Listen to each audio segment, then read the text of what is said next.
Ya, Shalom, selamat pagi, selamat hari Minggu untuk kita semua. Puji nama Tuhan, kita boleh kembali mendapati hari Sabat Tuhan pada pagi hari ini, hari yang sudah Tuhan jadikan untuk kita semua. Mari kita bersama-sama, kita akan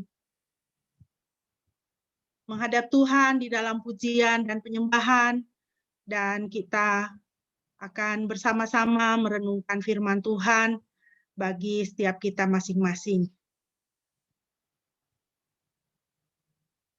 Mari kita menaikkan pujian dari Kidung Jemaat 289. Kita nyanyikan ayatnya yang pertama dan ayatnya yang kedua. Tuhan pencipta semesta, Kaulah yang maha mulia. Dalam pujian ini boleh kembali mengajak kita untuk memuliakan Tuhan, pencipta kita, yang sungguh layak mendapatkan pujian dan penyembahan kita. Kita nyanyikan pujian ini bersama-sama.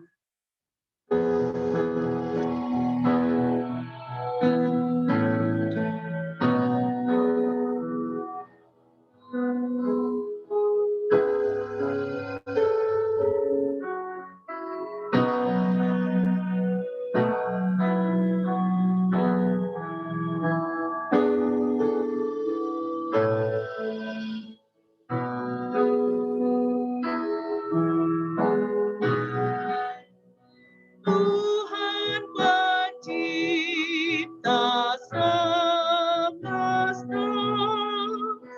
Kaulah yang maha mulia, sungguh besar karunia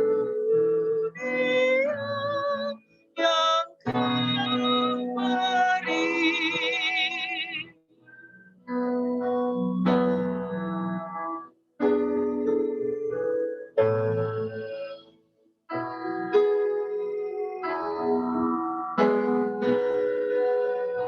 Kasih-Mu nyata terjamah di sinar surya yang cerah, di sawah dan pelayan-Mu yang Kau beri.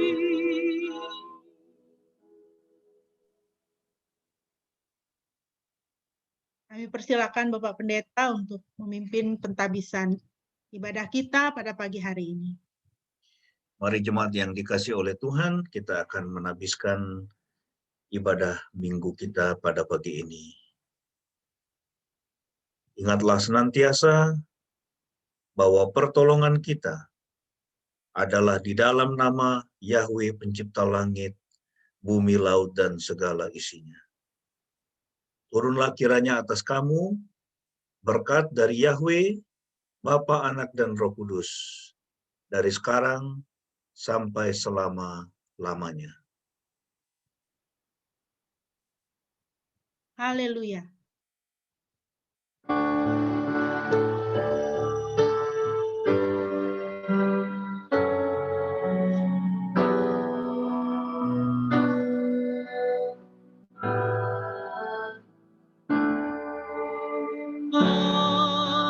Haleluya, haleluya, haleluya, haleluya,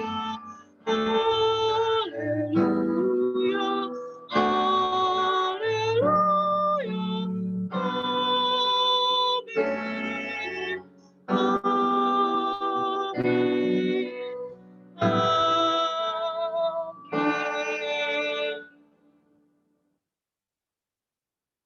Firman Tuhan yang melandasi ibadah kita pada pagi hari ini terambil dari Mazmur pasal yang kelima, ayat yang ke-8.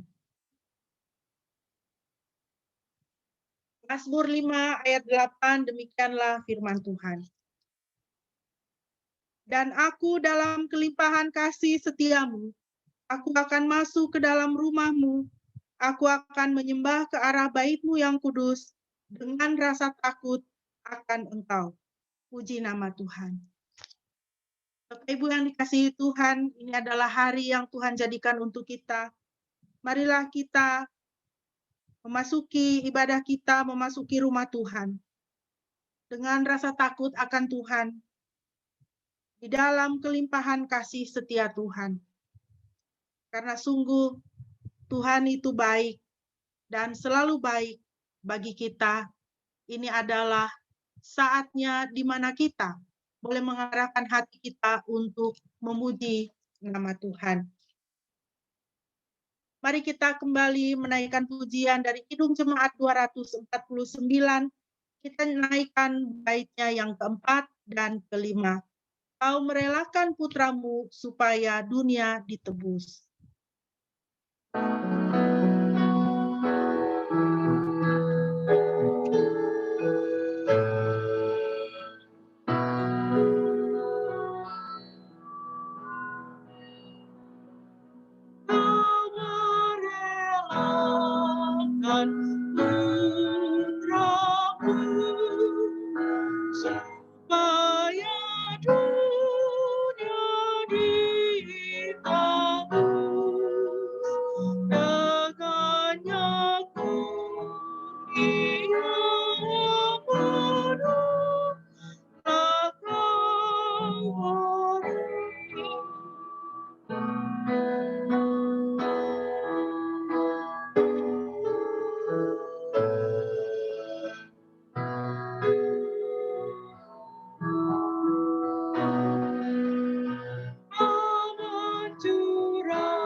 Bapak Ibu, mari kita bersama-sama bermazmur bagi Tuhan.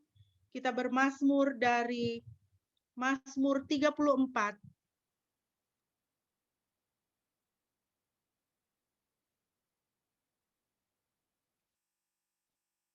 Mazmur 34 ayat 4 sampai dengan ayatnya yang ke-10. Mazmur 34 ayat 4 sampai dengan ayat yang ke-10. Mari kita bersama-sama bermazmur bagi Tuhan. Muliakanlah Yahweh bersamaku dan marilah kita meninggikan namanya bersama-sama. Aku mencari Yahweh dan Dia menjawab aku dan membebaskan aku dari segala ketakutanku. Mereka yang memandang kepadanya akan bersinar dan wajahnya tidak akan malu. Orang miskin itu berseru dan Yahweh mendengarnya dan menyelamatkannya dari segala kesukaran. Malaikat Yahweh berkemah di sekeliling mereka yang hormat akan Dia, dan Dia membebaskannya. Rasakanlah dan lihatlah bahwa Yahweh itu baik. Berbahagialah orang yang berlindung kepadanya.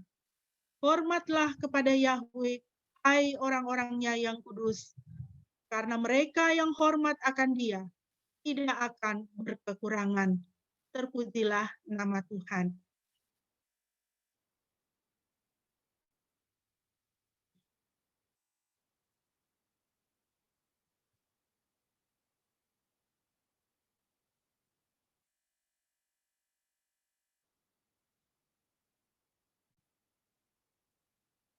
Bapak Ibu yang dikasihi Tuhan, mari kita akan bersama-sama merenungkan firman Tuhan, dan untuk mempersiapkan diri, mari kita menaikkan pujian dari Kidung Jemaat 25, ayat yang ketiga dan ayat yang kelima.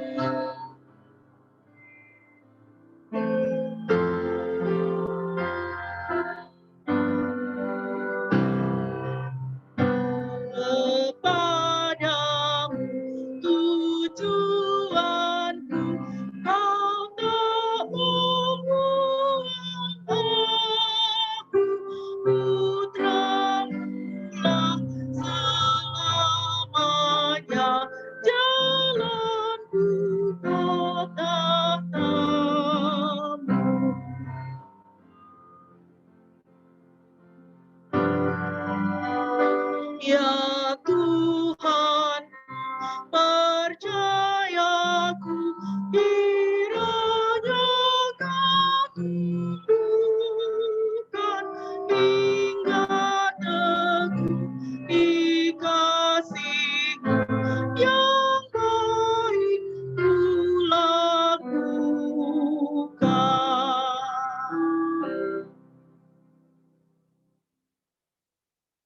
Bapak Ibu yang dikasihi Tuhan, mari kita berdoa sebelum kita merenungkan firman Tuhan. Ya Tuhan, kami akan merenungkan kebenaran-kebenaran firman-Mu, kiranya Engkau membukakannya bagi kami, supaya kami dapat memahami rencana dan kehendak Tuhan di dalam kehidupan kami masing-masing. Dan dengan demikian kami dapat melakukan firman Tuhan dan memuliakan nama-Mu. Terpujilah Tuhan Yesus, haleluya, amin.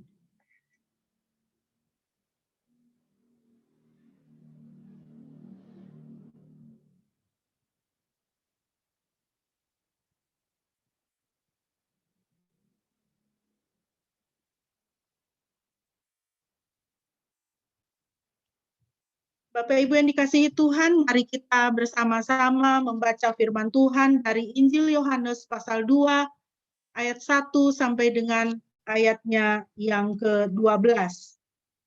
Injil Yohanes pasal 2 ayat 1 sampai dengan ayatnya yang ke-12.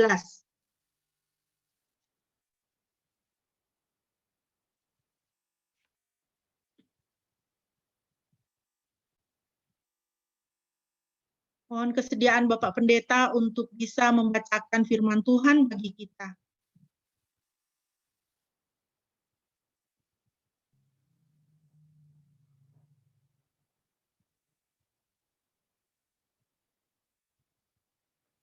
Yohanes pasal 2 ayat 1 sampai 12.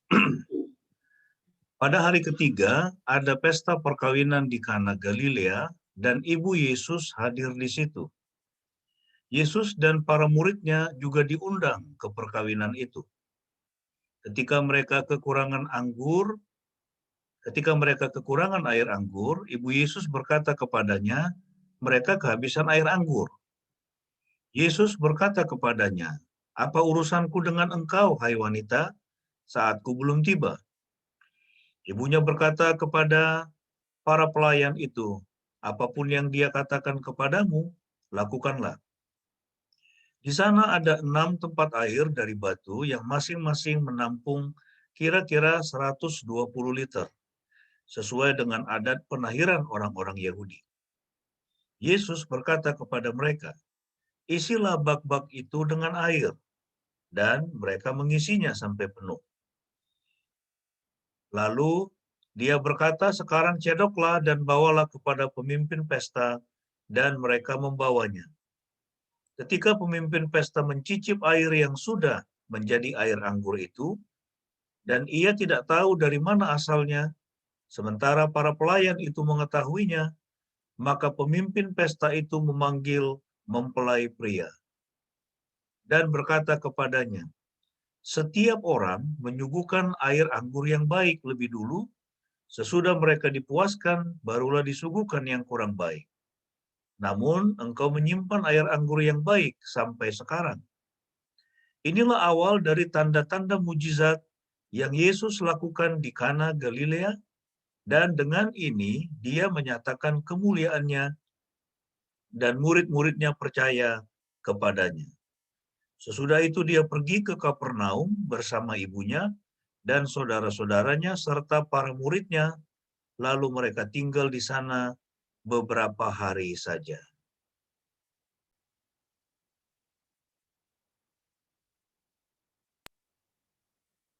Terima kasih.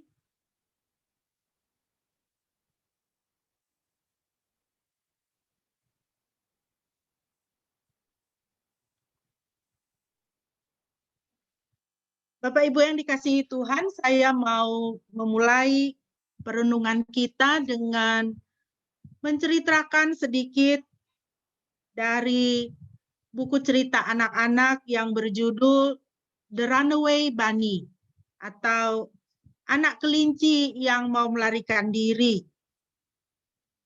Pada suatu hari, anak kelinci yang mau melarikan diri berkata kepada ibunya, "Aku mau kabur." Ibunya berkata, "Kalau kamu kabur, aku akan mencarimu." Lalu anak kelinci itu berkata, "Jika kamu mencari aku, Mama, aku akan menjadi ikan di sungai yang beraliran deras." Lalu ibunya berkata, "Jika kamu menjadi ikan di sungai yang beraliran deras, aku akan menjadi nelayan dan aku akan menangkap kamu." Anak kelinci itu berkata, "Kalau Mama jadi nelayan dan menangkap aku, maka aku akan menjadi gunung batu yang tinggi di atasmu."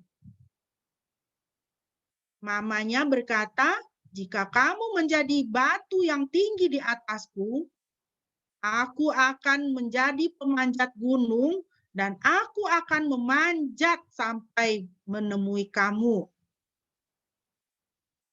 Singkat cerita, di akhir kisah mengenai anak kelinci yang mau melarikan diri ini, anak kelinci itu berkata kepada ibunya, "Aku akan menjadi seorang anak kecil dan aku akan lari masuk ke dalam sebuah rumah."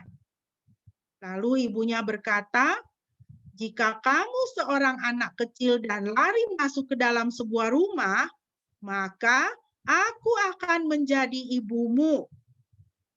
Lalu anak kelinci itu berkata, "Baiklah, aku tetap di sini saja kalau begitu." Ibunya berkata, "Ya sudah, kalau begitu sekarang makanlah sebatang wortel." Selesai. Bapak Ibu yang dikasihi Tuhan, kisah ini menggambarkan kepada kita betapa si induk kelinci itu sangat mengasihi anaknya. Kemanapun anaknya berencana untuk pergi, dia akan selalu berusaha mencari dan mendapatkan anaknya. Dia sangat peduli kepada anaknya. Dan kita lihat bukan saja kepeduliannya itu ditunjukkan dengan cara bahwa dia akan mencari dan mendapatkan anaknya dimanapun anaknya berada, tetapi di akhir cerita dia katakan kepada anaknya, "Makanlah sebatang wortel." Ya, jadi dari perhatian sampai dengan diberi makan. Induk kelinci ini sangat sayang kepada anaknya. Bapak Ibu yang dikasihi Tuhan, teks yang kita baca tadi dari Injil Yohanes pasal yang kedua ayat 1 sampai dengan ayat yang ke-12 menceritakan kepada kita satu peristiwa, yaitu di mana Tuhan Yesus melakukan mujizatnya yang pertama di sebuah acara pesta pernikahan di Kana, dan di situ Tuhan Yesus mengubah air menjadi anggur. Dari perikop ini, Bapak Ibu, saya memberi tema untuk perenungan kita adalah Tuhan peduli kepada Anda. Karena saya melihat di sini penekanan dari perikop ini bukanlah soal perjamuan kawin itu. Seperti yang biasa kita dengar, teks ini digunakan sebagai perenungan dalam pesta-pesta pernikahan anak-anak Tuhan. Tetapi pada pagi hari ini saya mau mengajak kita melihat bagaimana teks ini berbicara kepada kita tentang kepedulian Tuhan, perhatian Tuhan bagi setiap kita masing-masing. Ada 3 hal yang bisa kita lihat Bapak Ibu. Yang pertama, kita bisa melihat di dalam ayat 1 sampai dengan ayatnya yang ketiga. Ada Ada satu kebenaran firman Tuhan di situ, yaitu bahwa kita harus mau datang kepada Tuhan dengan permasalahan kita. Dan pada hari ketiga berlangsunglah sebuah pesta perkawinan di Kana Galilea dan Ibu Yesus hadir di sana. Dan Yesus serta para muridnya juga diundang ke pesta perkawinan itu. Dan ketika anggur kurang, Ibu Yesus berkata kepadanya, mereka tidak mempunyai anggur. Jadi Bapak Ibu yang dikasihi Tuhan, Tuhan Yesus beserta para muridnya dan ibunya diundang ke sebuah pesta pernikahan dan ternyata ada masalah di situ, anggurnya kurang. Ya. Pesta pernikahan biarpun dekorasinya begitu hebat, tapi kalau jatuh di makanan, makanan tidak enak, ya. Makanan tidak enak, minuman kurang, apalagi ini anggur ya. Ini di dalam budaya mereka di sana ini satu jamuan minuman yang penting sekali. Nah, anggurnya ternyata kurang. Wah, ini bisa menimbulkan masalah, ya. Kalau makanan di pesta pernikahan itu kurang enak, agak sedikit terganggu sukacita kita ya ikut pesta itu. Ya. Jadi ada permasalahan, kemudian Maria, ibu Yesus, mendatangi Yesus dan menyampaikan permasalahan itu kepadanya. Ayat yang ketiga, mereka tidak mempunyai anggur. Di dalam kehidupan kita sepanjang umur kita, pastilah kita akan bertemu dengan masalah. Kita tidak bikin masalah juga, masalah pasti akan datang. Tetapi bukan itu masalahnya. Masalahnya adalah apakah kita mau datang kepada Tuhan dengan permasalahan kita. Ketika kita mengalami permasalahan, maukah kita datang kepada Tuhan? Maukah kita mencari Dia? Berkata kepada Dia, Tuhan, tolong. Tuhan, campur tangan Tuhan. Mengapa Tuhan ingin supaya kita datang kepadanya dan membawa permasalahan kita? Karena yang pertama Bapak Ibu yang dikasihi Tuhan, Tuhan tidak ingin kita dikuasai oleh kekhawatiran. Filipi 4 ayat 6 mengatakan, janganlah mengkhawatirkan apapun juga. Sebaliknya biarlah permintaan-permintaanmu diketahui Elohim dalam segala hal, dengan doa dan permohonan disertai ucapan syukur. Ya. Berdasarkan ayat firman Tuhan ini, kita tahu bahwa Tuhan tidak ingin kita dikuasai oleh kekhawatiran. Permasalahan pasti akan mendatangkan kekhawatiran. Permasalahan pasti akan mendatangkan stres. Ya. Tetapi firman Tuhan mengatakan janganlah kita mengkhawatirkan apapun juga. Sebaliknya, biarlah permintaan-permintaanmu diketahui Elohim dalam segala hal dengan doa dan permohonan disertai ucapan syukur. Artinya, jangan kamu dikuasai kekhawatiran. Kalau ada masalah, jangan kamu dikuasai kekhawatiran, tapi datanglah kepada Tuhan dengan membawa permasalahanmu itu.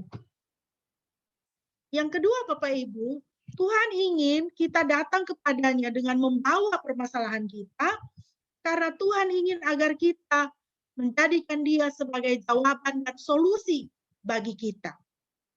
Nah, inilah yang dilakukan oleh Maria ketika dia datang kepada Yesus dan berkata, mereka tidak mempunyai anggur. Dia menjadikan Yesus sebagai jawaban. Dia menjadikan Yesus sebagai solusi atas permasalahan yang ada. Hidup kita akan mendapat permasalahan di dalam kehidupan kita, akan mendapatkan jawaban dan solusi kalau kita datang membawa masalah kita itu kepada Tuhan. Kepada Yesus. Di luar Yesus, kita akan mendapatkan semakin banyak permasalahan dari permasalahan kita yang sudah ada, ya. Tuhan ingin kita datang kepadanya dengan membawa permasalahan kita, karena Tuhan ingin agar kita dapat melihat bagaimana Ia berperkara di dalam kehidupan kita. Itulah yang Tuhan lakukan ketika Dia mengabulkan permintaan Maria perihal masalah kekurangan anggur di pesta pernikahan itu. Tuhan ingin agar kita dapat melihat bagaimana Dia berperkara, bagaimana Dia berkarya. Perihal mujizat Tuhan mengubah air menjadi anggur ini kan Tuhan lakukan secara terbuka. Ya kan? Tuhan lakukan secara terbuka. Kita lihat kalau kita membaca di dalam Yohanes 2 perikop yang tadi, apa yang Tuhan lakukan? Di depan orang, di tempat terbuka, ayat 7, Yesus berkata kepada mereka, isilah tempayan-tempayan itu dengan air, dan mereka mengisinya dengan penuh. Dan Dia berkata kepada mereka, sekarang cedoklah dan bawalah kepada pemimpin pesta, dan mereka membawanya, dan seterusnya sampai dengan ayatnya yang ke-10. Orang-orang itu menjadi saksi bahwa air yang mereka cedokkan ke dalam tempayan berubah menjadi anggur. Di depan mata orang-orang, Tuhan melakukan mujizatnya. Dia ingin kita melihat bagaimana Dia berperkara dalam hidup kita. Ada sebuah kutipan yang saya berikan di sini dari Max Lucado, seorang hamba Tuhan, seorang penulis yang buku-bukunya sangat memberkati. Dia katakan demikian, doa yang tepat memberi Kristus kesempatan untuk menghilangkan semua keraguan tentang kasih dan minat-Nya. Masalah Anda menjadi jalannya. Tantangan yang Anda hadapi menjadi kanvas tempat Kristus dapat menunjukkan karya terbaik-Nya. Jadi panjatkan doa sederhana dan percayakan masalah itu kepada Kristus. Nah, ini yang sangat memberkati saya, Bapak Ibu sekalian. Masalah Anda menjadi jalannya. Tantangan yang Anda hadapi menjadi kanvas tempat Kristus dapat menunjukkan karya terbaik-Nya. Jadi ketika kita diperhadapkan dengan masalah, ketika kita diperhadapkan dengan kesesakan, datang kepada Kristus, bawalah masalah itu dan bersyukur. Syukurilah masalah itu, karena masalah itu adalah kanvas tempat Kristus melukiskan karya terbaik-Nya. Masalah itu adalah jalan bagi Tuhan untuk berperkara, untuk berkarya di dalam kehidupan kita, dan mendatangkan solusi dan jawaban bagi kita. Bapak Ibu, kita bisa lihat gambar ini.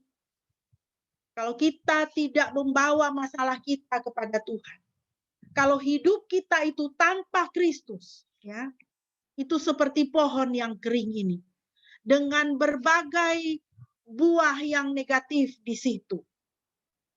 Mulai dari kesehatan yang semakin lama semakin jelek, sakit mental, kehilangan makna hidup, apatis, ya, putus asa, kecanduan, melakukan tindak kejahatan, kebiasaan-kebiasaan yang tidak sehat, ya, menggunakan zat-zat terlarang, merasa ada kekosongan di dalam hidup, ya, ketidakamanan, penolakan, kemarahan, kesombongan, kecemasan, tidak dapat mengendalikan diri, takut, kepedihan, tidak bisa percaya kepada orang, tidak bisa mengampuni, iri hati, rendah diri, dan sebagainya. Tetapi Bapak Ibu, kalau kita bersama dengan Kristus, kita lihat ini pohon yang indah sekali. Pada batangnya di situ ada Yesus dan dia menghasilkan kehidupan bagi kita. Maka ada buah-buah roh yang indah yang dihasilkan dalam hidup kita. Bersama dengan Kristus, ketika kita datang kepada Tuhan, membawa masalah kita, mengadukan kepada Tuhan, mengizinkan dia untuk berperkara dalam hidup kita. Maka buah yang kita terima adalah damai, pengharapan, sukacita, ucapan syukur, kesabaran, ketaatan, kasih. Kita diberi kemampuan untuk mengampuni. Kita diberikan roh yang memuji dan menyembah Tuhan. Kita bisa hidup di bawah pimpinan dari Roh Kudus. Yang berikut, Bapak Ibu yang dikasihi Tuhan, kita perhatikan ayat 5 sampai dengan ayat yang ke-10. Kebenaran firman Tuhan dari ayat-ayat ini adalah bahwa kita harus mau menaati Tuhan. Ayat 5, ibunya berkata kepada para pelayan itu, dan apa saja yang dia katakan kepadamu, lakukanlah. Dan apa saja yang dia katakan kepadamu, lakukanlah. Dan para pelayan itu menaati perintah dari Maria untuk menaati Yesus dan mereka menaati Yesus. Tuhan peduli kepada kita, Bapak Ibu dan Saudara yang kasih Tuhan. Respon kita adalah kita harus mau menaatinya. Supaya masalah kita boleh mendapatkan solusi dan mendapatkan jawaban. Di dalam ketaatan Bapak Ibu ada keyakinan bahwa Tuhan dapat dan akan melakukan apa yang benar. Itu adalah sikap hati yang terkandung di dalam ketaatan. Kita taat karena kita yakin Tuhan itu dapat melakukan dan Tuhan akan melakukan apa yang benar, apa yang baik. Yesus adalah raja atas setiap situasi. Bahkan ketika kita berada di dalam masalah, ketika kita ada di dalam kesesakan, di situ dia tetap raja. Kerajaannya, kingship-nya, kedaulatannya itu tidak terganggu. Bahwa kita sering merasa kalah dengan masalah, kita merasa kecut dan tawar hati di dalam kesesakan, itu kan kita. Ya. Tetapi Tuhan tidak demikian. Karena dia adalah raja atas setiap situasi. Kedaulatan dan kemahakuasaannya tidak terganggu oleh besarnya masalah yang kita hadapi. Yesus adalah raja atas setiap situasi. Dia sanggup memenuhi permintaan Anda bahkan lebih, yaitu yang terbaik. Kalau kita minta jalan keluar kepada Tuhan, Tuhan akan memberikan. Dan bahkan lebih, dia berikan yang terbaik. Ada satu firman Tuhan yang juga saya yakin Bapak Ibu hafal juga ya, tidak asing juga ya. Bahwa segala sesuatu yang tidak terpikirkan oleh kita, itu Tuhan sediakan bagi orang-orang yang mengasihi dia. Kenapa? Karena dia adalah raja atas setiap situasi. Dia tahu melakukan yang benar, dia dapat melakukan yang benar, dan bahkan lebih, dia melakukan yang terbaik. Efesus 3 ayat 20. Firman Tuhan berkata, dia dapat melakukan jauh lebih banyak daripada yang kita doakan atau pikirkan, seperti yang ternyata dari kuasa yang bekerja di dalam kita. Coba kita perhatikan baik-baik peristiwa-peristiwa atau situasi-situasi yang kita alami di dalam kehidupan kita. Kita perhatikan baik-baik doa-doa kita yang kita naikkan kepada Tuhan. Pemikiran-pemikiran apa yang kita miliki di dalam hati kita, yang kita mintakan daripada Tuhan. Perhatikan baik-baik Bapak, Ibu, dan Saudara. Pasti Bapak, Ibu, dan Saudara sekalian bisa menemukan dan akan banyak menemukan bahwa ternyata Tuhan melakukan jauh lebih banyak daripada yang kita doakan. Kita hanya berdoa sedikit, Tuhan kasih banyak. Kita berpikir sedikit, Tuhan kasih lebih banyak lagi. Itulah kebaikan Tuhan bagi kita. Bapak Ibu, kita harus mau untuk menaati Tuhan di dalam kesesakan yang kita alami.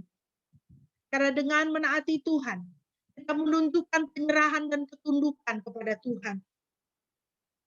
Dengan menaati Tuhan, kita mengakui kedaulatannya, mengakui Ia Maha Kuasa. Karena seringkali manusia kedagingan kita, ketika kita berada di dalam masalah kita berusaha untuk mencari solusi dengan kekuatan kita sendiri, dengan hikmat kita sendiri. Tetapi kalau kita memilih untuk menaati Tuhan, kita mengakui kedaulatannya atas kita, atas hidup kita, atas masalah dan kesesakan yang sedang kita alami. Dengan menaati Tuhan, kita mengizinkan Tuhan menjadi Tuhan atas situasi yang kita hadapi. Saya kasih tanda petik di kata mengizinkan di situ, Bapak Ibu. Karena persoalannya bukan sama Tuhan.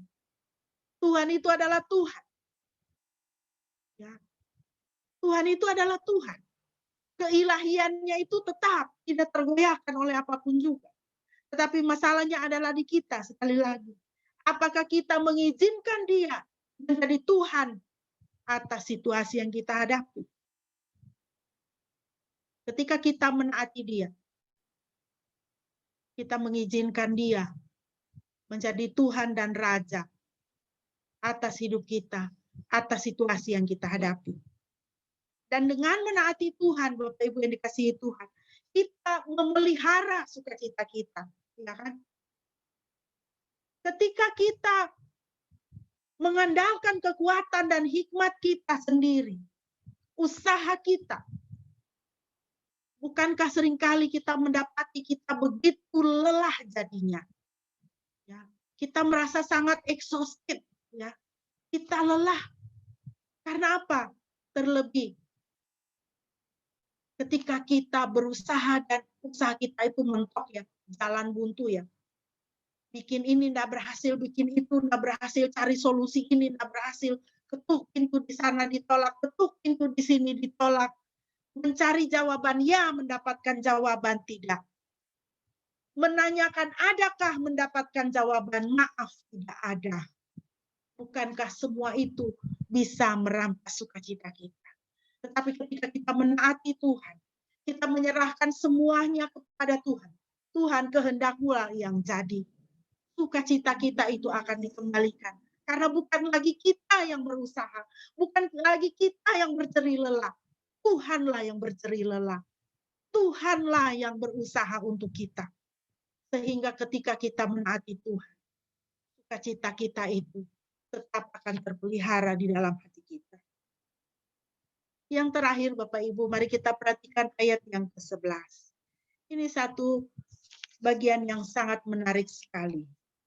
Dari kedua ayat ini, ayat 11 dan ayat 12, kita mendapatkan kebenaran firman Tuhan, bahwa Tuhan selalu bersama kita.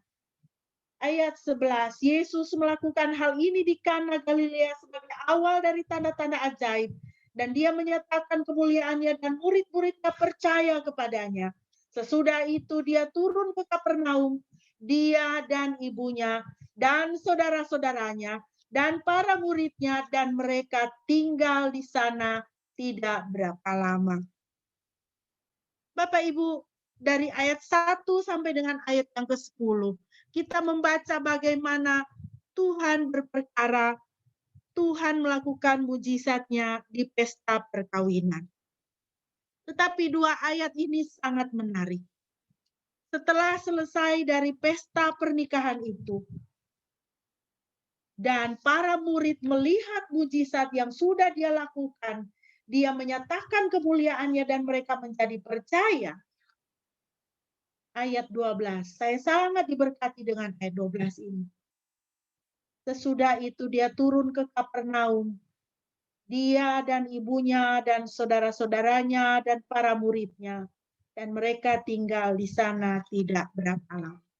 Setelah melakukan mujizatnya, setelah Dia menyatakan kemuliaannya, setelah Dia menyatakan kuasanya sehingga mereka menjadi percaya, saya yakin mereka juga terheran-heran dan dipenuhi dengan rasa takjub takjub. Ayat 12. Tuhan Yesus tidak meninggalkan mereka. Tetapi Tuhan mengambil waktu untuk bersama-sama dengan ibunya, untuk menemani ibunya, untuk menemani saudara-saudaranya, untuk bersama dengan para muridnya. Tuhan sangat peduli kepada kita, Bapak Ibu. Dia selalu bersama kita.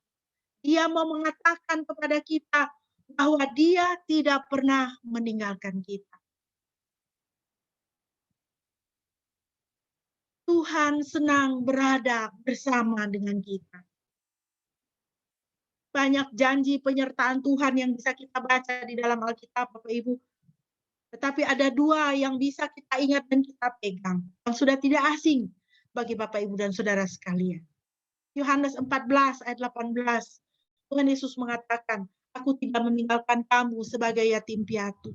Matius 28 ayat 20, aku menyertai kamu sampai kesudahan zaman.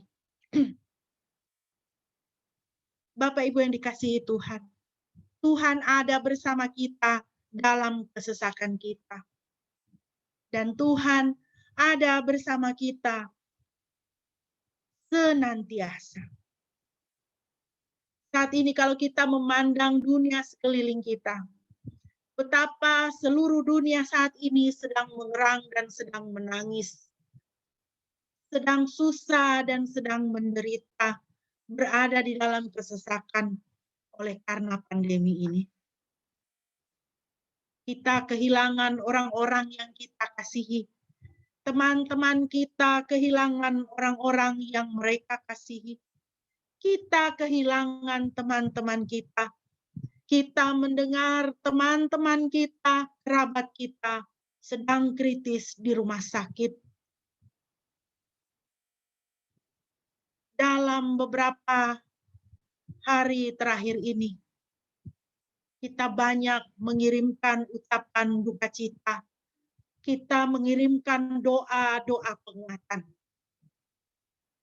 Kita berusaha berada bersama-sama dengan kekasih-kekasih kita yang sedang berduka. Tetapi mari kita ingat satu kebenaran firman Tuhan yang Tuhan mau sampaikan kepada kita. Bahwa di tengah-tengah semuanya ini yang sedang kita alami sekarang, Tuhan ada bersama dengan kita. Mari kita memandang kepada Dia yang peduli kepada kita dan yang mengasihi kita. Di dalam Dia, Yesus Kristus Tuhan dan Juru Selamat kita. Ada solusi dan jawaban atas permasalahan kita. Mari kita datang kepadanya membawa permasalahan kita. Dan izinkan Dia berkarya. Masalah kita menjadi kanvas di mana Dia melukiskan lukisannya yang indah, yang terbaik bagi kita. Mari kita datang kepada Dia yang peduli kepada kita. Kita datang dengan ketaatan dan ketundukan. Mengizinkan Dia untuk menjadi Tuhan atas situasi yang kita alami. Dan hiburkanlah satu sama yang lain mengetahui bahwa dari hati Tuhan yang terdalam ada satu kerinduan yang Tuhan sendiri sudah nyatakan kepada kita di dalam firman Tuhan.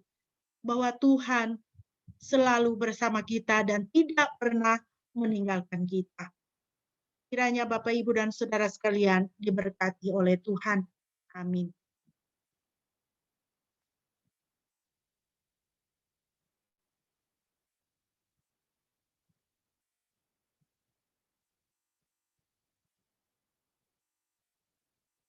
Kita akan memasuki doa syafaat. Saya boleh minta kesediaan Ibu Metan, boleh memimpin kita di dalam doa syafaat, boleh mendoakan bangsa dan negara kita dalam situasi pandemi saat ini.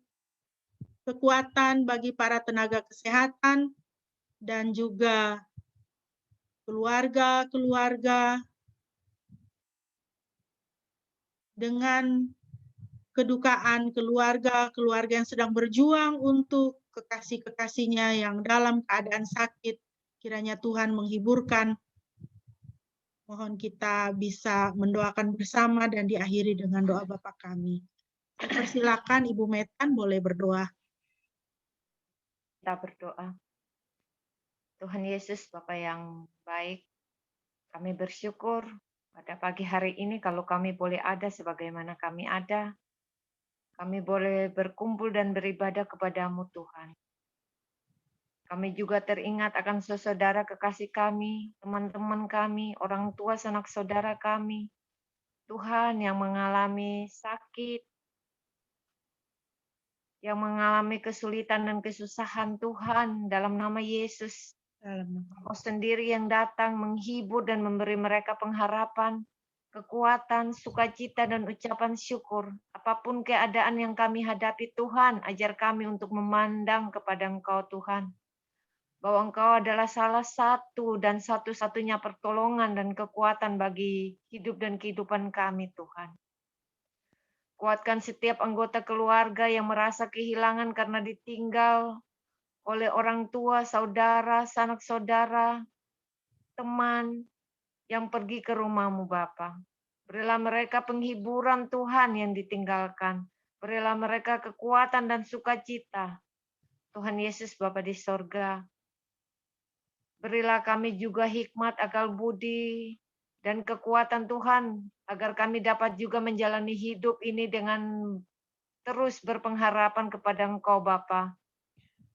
Bapa Surgawi, berkatilah juga bangsa dan negara kami Indonesia, berilah hikmat bagi pemimpin-pemimpin bangsa kami, bagi presiden kami, para menteri, dan setiap aparat pemerintah dari pusat sampai ke desa-desa maupun ke daerah-daerah terpencil sekalipun. Bapa di sorga, tolonglah kami Tuhan untuk kami menjadi orang-orang yang taat dan takut akan Tuhan untuk hidup di tengah-tengah dunia yang sangat menakutkan untuk saat ini. Biarlah kami terus berpengharapan kepada Engkau Tuhan Yesus.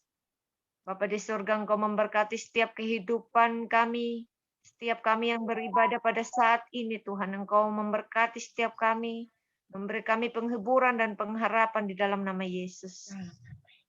Doa yang tidak sempurna ini Tuhan, kami naikkan dengan kami percaya, kiranya Engkau menyempurnakan doa ini dengan doa yang Engkau ajarkan kepada kami. Bapa kami yang di surga, dikuduskanlah nama-Mu, datanglah kerajaan-Mu, jadilah kehendak-Mu di bumi seperti di surga. Berilah kami pada hari ini makanan kami yang secukupnya, dan ampunilah kami akan kesalahan kami, seperti kami juga mengampuni orang yang bersalah kepada kami. Dan jangan membawa kami ke dalam pencobaan, tetapi lepaskan kami daripada yang jahat. Karena Engkau yang punya kerajaan dan kuasa dan kemuliaan sampai selama-lamanya. Amin. Terima kasih. Bapak Ibu, mari kita bersama-sama di hadapan Tuhan dan sesama kita, marilah kita mengucapkan pengakuan iman kita. Aku percaya kepada Yahweh Bapa yang Maha Kuasa, Khalik langit dan bumi, dan kepada Yesus Kristus, anaknya yang tunggal Tuhan kita, yang dikandung dari Roh Kudus, lahir dari anak darah Maria, yang menderita sengsara di bawah pemerintahan Pontius Pilatus, disalibkan, mati dan dikuburkan, turun ke dalam kerajaan maut. Pada hari yang ketiga bangkit pula dari antara orang mati, naik ke surga, duduk di sebelah kanan Yahweh, Bapa yang Maha Kuasa, dan akan datang dari sana untuk menghakimi orang yang hidup dan yang mati. Aku percaya kepada Roh Kudus, gereja yang kudus dan persekutuan orang kudus, pengampunan dosa, kebangkitan orang mati, dan hidup yang kekal. Amin.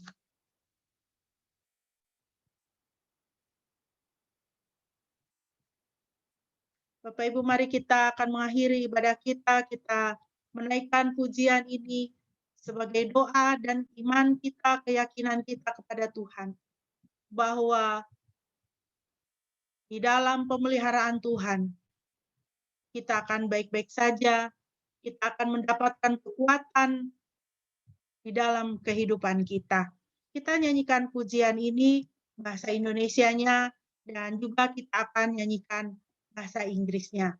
Lingkupiku dengan sayapmu. Mari kita naikkan pujian ini bersama-sama.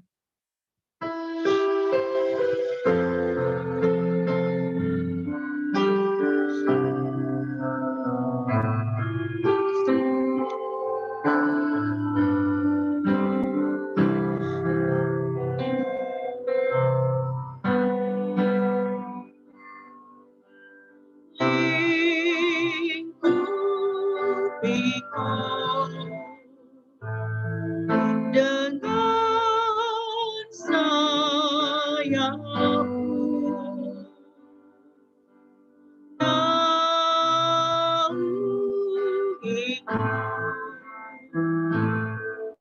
dengan kuasa-Mu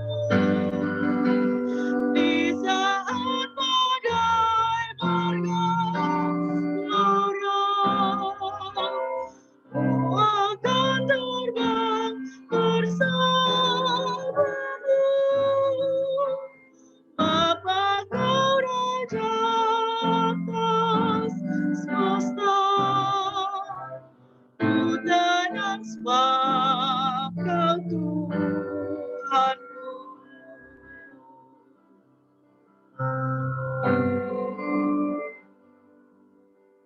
Hide me under your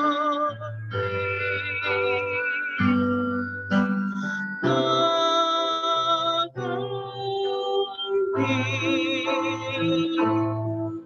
Within your mighty hands, when the oceans rise and thunders roll, I will soar with you above the storm.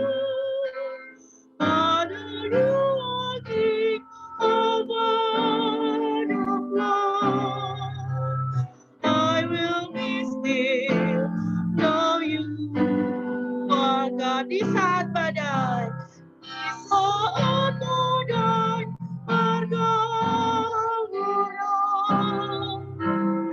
ku akan terbang bersamamu, Bapa Kau Raja atas semesta. Ku tenang sebab Kau Tuhanku. Ku tenang sebab Kau Tuhanku.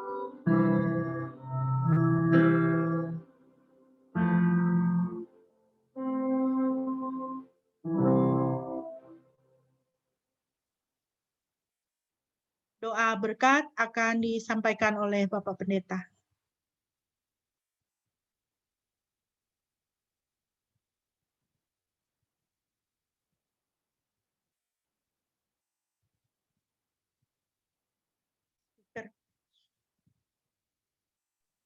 Ya, Mari silakan. jemaat yang dikasihi oleh Tuhan, kita bersatu dalam doa. Ya Tuhan, terima kasih karena bersama dengan Engkau kami akan baik-baik saja. Engkau yang adalah Sang Pencipta, Engkau adalah Tuhan yang berdaulat atas alam semesta, Engkau juga Tuhan yang berdaulat atas hidup kami. Dan Engkau yang di dalam Yesus Kristus sudah mengatakan, siapakah yang karena kekhawatirannya dapat menambah sehasta saja pada jalan hidupnya. Hidup kami sudah diatur oleh Tuhan. Masa hidup kami sudah ditentukan oleh Tuhan. Dan hanya Engkau yang tahu bagaimana kami meninggalkan dunia ini. Cara mati kami seperti apa.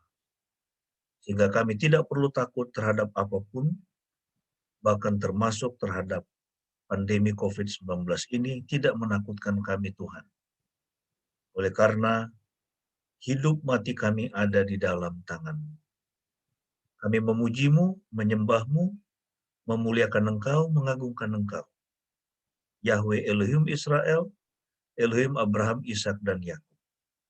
Terima kasih Tuhan, hari ini kami boleh kembali dikuatkan dengan firman-Mu, bahwa Yesus hadir di dalam kehidupan kami. Seperti Engkau hadir 2000 tahun yang lalu di sebuah pernikahan di Kana, dan membereskan segala sesuatu, membuat segala sesuatu menjadi baik. Dan Engkau juga ya Tuhan, yang berjanji akan hadir dalam kehidupan kami, dan yang akan memastikan bahwa hidup kami semua akan baik-baik saja. Terima kasih Tuhan, kami mau memandang kepada Yesus, kami mau memandang kepada Tuhan hari ini dan hari-hari yang ada di depan, dan meyakini bahwa Engkau punya rancangan yang indah dan dahsyat bagi hidup kami pribadi lepas pribadi. Sekarang Tuhan, ulurkanlah tangan-Mu dan berkatilah setiap kami anak-anak-Mu yang hadir pada pagi ini. Jemaat yang dikasih oleh Tuhan, arahkanlah hatimu kepada Tuhan dan terimalah berkat-Nya.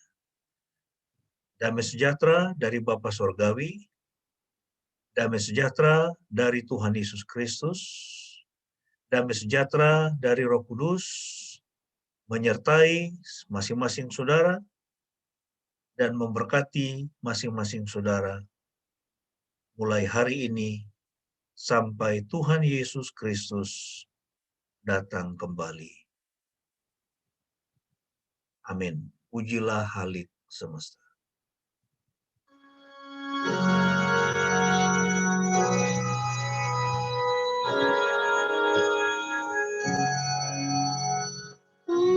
Pujilah Halik semesta,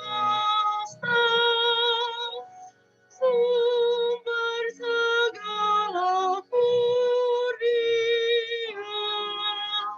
surga dan bumi puji terus, Sang Bapa, Putra, Roh Kudus. Amin.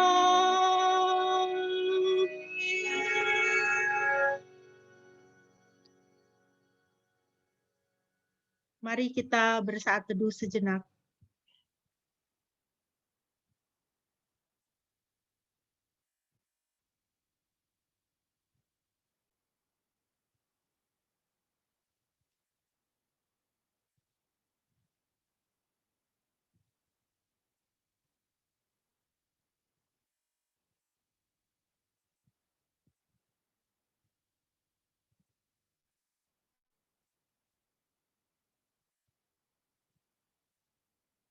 Amin. Demikian Bapak Ibu yang dikasihi Tuhan, ibadah kita pada pagi hari ini telah selesai. Berkat Tuhan untuk kita semua. Shalom.